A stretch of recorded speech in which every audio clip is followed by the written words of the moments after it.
இன்றைக்கான வேத பகுதி ஆதியாகமம் 44வது அதிகாரம் வசனங்கள் 18 முதல் 34 வரை. பரிந்துரை மன்றாட்டு.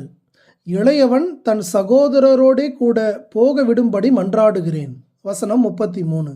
வேதத்தில் சொல்லப்பட்டுள்ள சிறந்த பரிந்துரை விண்ணப்பங்களில் ஒன்று இந்த பகுதியில் சொல்லப்பட்டுள்ள யூதாவின் விண்ணப்பமாகும். நீங்கள் கேட்டுக்கொண்டிருப்பது நாளுக்கு ஒரு நல்ல பங்கு ஆதியாகமத்திலிருந்து தின தியானங்கள். யோசேப்பை மீதியானியர்களுக்கு விற்பதில் யூதா முன்னிலை வகித்தான். ஆனால் இப்பொழுது அந்த யூதாவே தன் சகோதரர்களுக்காக யோசேப்பின் முன் நிற்கிறான். இந்த மன்றாட்டில் யூதாவின் அர்ப்பணிப்பையும் தன் சகோதரர்கள் அனைவருக்குள்ளும் அவன் தலைநிமிர்ந்து நிற்பதையும் காண்கிறோம்.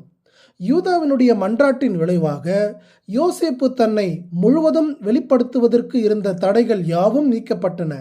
யூதா தனது ஜெபத்தில் தன் சகோதரர்கள் அனைவரின் சார்பாகவும் யோசேப்பின் முன்னிலையில் நிற்கிறான். மேலும் அன்பான தந்தை யாக்கோபுக்கும் அருமை மகன் பென்யமீனுக்கும் இடையான நெருங்கிய உறவின் நிலைப்பாட்டையும் எடுத்துரைத்தான். என் ஆண்டவனே, உமது அடியேன் உமது செவிகள் கேட்க ஒரு வார்த்தை சொல்லுகிறேன், கேட்பீராக என்று யூதா மிகுந்த பொறுமையுடனும் தாழ்மையுடனும் தன் மன்றாட்டை தொடங்கினான். அவன் யோசேப்புக்கு உரிய மரியாதையை அளித்தது மட்டுமின்றி கிருபையின் அடிப்படையில் அவனிடம் தன் வேண்டுகோளை முன்வைத்தான். இறுதியாக, உம்முடைய அடியானையாகிய நான் இளையவனுக்கு பதிலாக எங்கே என் ஆண்டவனுக்கு அடிமையாய் இருக்கிறேன் என்று தன்னையே கொடுக்க முன்வந்தான். இது யோசேப்பின் மனதை அசைத்தது. யோசேப்பின் மீது தந்தைக்கு இருந்த பற்றும் அவனுடைய மரணச் செய்தியை கேட்டபோது தந்தையின் உடைந்த உள்ளத்தையும் விவரித்து சொன்னபோது யோசேப்பின் இதயம் கனத்தது. கண்கள் குளமாயின. முன்னர் யோசேப்பு இல்லாமல் எளிதாக சென்றார்கள்.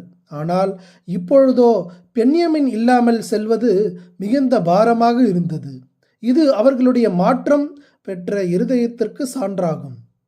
பிறரின் துன்பத்தை புரிந்து ஆண்டவரின் முன்னிலையில் அவர்களுக்காக மன்றாடுவதே பரிந்துரை ஜெபம். இத்தகைய பரிந்துரை வீரர்களாக நாம் இருக்க வேண்டும் என்று ஆண்டவர் விரும்புகிறார். கொலோசேய விசுவாசிகளுக்காக எப்பாப்பிரா தன் ஜெபங்களில் எப்பொழுதும் போராடினான் என 1 தெசலோனிக்கேயர் 4:12 வாசிக்கிறோம். பவுல் ஒனேசிமுக்காக மன்றாடினான் என பிலமோன் 10வது வசனத்தில் வாசிக்கிறோம். சகோதரர்கள் யோசேப்புக்கு முன்பாக நின்றது போல நாமும் ஒரு நாள் கிறிஸ்துவின் நியாயாசனத்துக்கு முன்பாக நிற்போம். அவனவன் செய்த நன்மைக்காகவும் தீமைக்காகவும் தக்க பலனை அடைவோம் என 2 கொரிந்தியர் 5:10 வாசிக்க முடிகிறது. இப்பொழுது பிறருடைய பாவத்துக்காக நாம் தேவ சமூகத்தில் நிற்க வேண்டியதில்லை. ஆனால் மற்றொருவர் நமக்காக அங்கே நிற்கிறார். அவர் கிறிஸ்து. அவர் நமக்கு பதிலாக உத்தரவாதியாக இருக்கிறார். கிறிஸ்து மரித்தும் இன்றும் உயிருடன் இருக்கிறார்.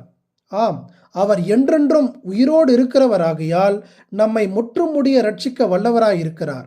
யோசேப்பின் கிருபையையும் மன்னிப்பையும் சகோதரர்கள் பெற்றுக்கொண்டது போல நாமும் கிறிஸ்துவிடம் இவற்றை பெற்றும் சமாதானத்துடனும் நன்றி நிறைந்த இருதயத்துடனும் புதிய வாழ்க்கைக்குள் முன்னேறி செல்வோம். பிதாவே, பிறர் நலன் நாடவும் அவர்களுக்காக ஜெபத்தில் மன்றாடவும் இளகிய இருதயத்தை தாரும். ஆமேன்.